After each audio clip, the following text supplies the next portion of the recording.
নিষেধমূলক আবর্তন কাকে বলে? নিষেধমূলক আবর্তন বলতে কী বোঝো? এই নিষেধমূলক আবর্তনকে কি সঠিক অর্থে আবর্তন বলা যায়? এই প্রশ্নের উত্তরটা আমরা এই ভিডিওর মাধ্যমে জানব। আমরা জানি ও বচনের আবর্তন হয় না। ও বচনের আবর্তন কেন হয় না?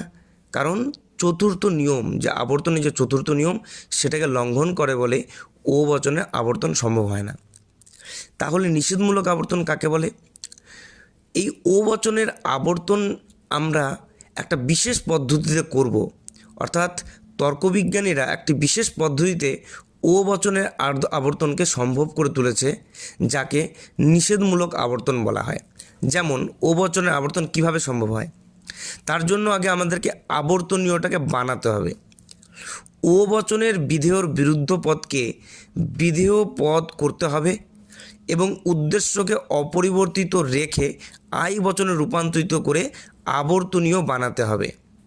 দেখা যাক, আমরা একটা ও বচন নিয়ে নিছি, কোনো মানুষ নয় সাধু। এটা একটা ও বচন। সাধারণত এই বচনটা হচ্ছে আবর্তনীয়। এ আবর্তনীয় ও বচন, আর ও বচন থেকে তো আবর্তন সম্ভব হয় না, তাই আমাদেরকে এটাকে আই বচন বানাতে হবে। তাই আই বচন বানাতে গেলে আমরা কি করব?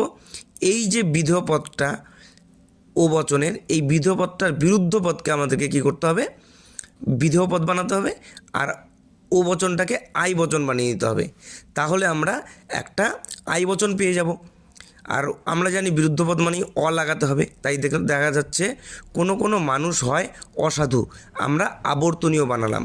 আর আই বচন আবর্তন সম্ভব আমরা জানি, আই থেকে আই, কোনো অসাধু ব্যক্তি হয় মানুষ, আবর্তিত।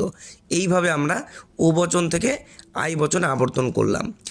এই যে আবর্তনটা, এই আবর্তনটাকে বলা হয় নিষেধমূলক আবর্তন। এবার প্রশ্ন হচ্ছে, এই যে নিষেধমূলক আবর্তন অর্থাৎ ও বচনে যে আবর্তন করা হলো, এটা কি বৈধ বা এটা কি সঠিক অর্থে আবর্তন? এক কথায় যদি বলা যায়, এটা সঠিক অর্থে আবর্তন নয়। কেন? কারণ আবর্তনের নিয়ম অনুযায়ী আমরা কি করি? আবর্তনীয় যে রয়েছে তার উদ্দেশ্য বিধেয়টাকে পরিবর্তন করে দিই, কিন্তু এখানে আবর্তনীয় যে রয়েছে তার উদ্দেশ্য বিধেয় পরিবর্তন আমরা করলাম না। এক্ষেত্রে কি করলাম? বিধেয়র বিরুদ্ধ পদেরটাকে আমরা কি করলাম? আবর্তিতের উদ্দেশ্য করে দিলাম। তাহলে এইভাবে কিন্তু আবর্তনের নিয়মটাকে কিন্তু এখানে মানা হয়নি, তাই এটা কিন্তু সঠিক অর্থে কিন্তু আবর্তন নয়।